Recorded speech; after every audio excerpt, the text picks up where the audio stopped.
Paul Campas, on est sur l'exploitation de la Grande Motte à Arquenay, dans le sud de Mayenne.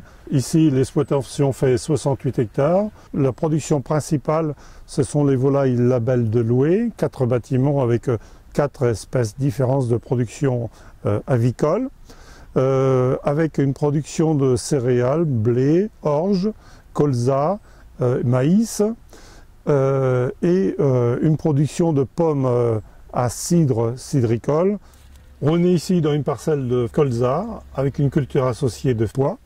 L'avantage, c'est qu'il va fleurir très rapidement à l'automne pour apporter des fleurs pour les abeilles, pour qu'elles puissent butiner pour leur réserve d'hiver. Je me suis engagé dans le programme biodiversité. C'était pour faire un diagnostic de la biodiversité sur l'exploitation. En particulier pour compter les abeilles, pour être bien conscient de ce qui existe au point de vue auxiliaire sur l'exploitation.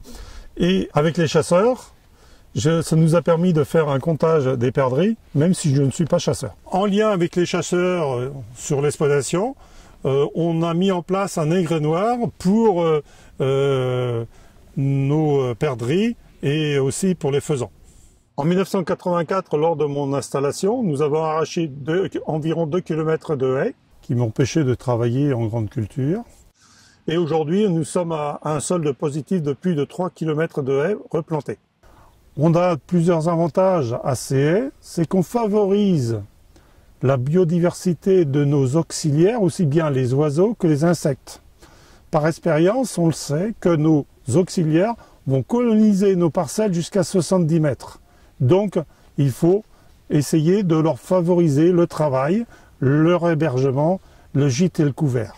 Nous avons préparé cette bande de terrain pour planter une haie en plein milieu de parcelle, mais une distance bien précise d'une autre haie qui va être plantée aussi, qui a été préparée en même temps, à une distance de 50 mètres exactement, pour le passage de nos engins agricoles, du travail du sol en particulier.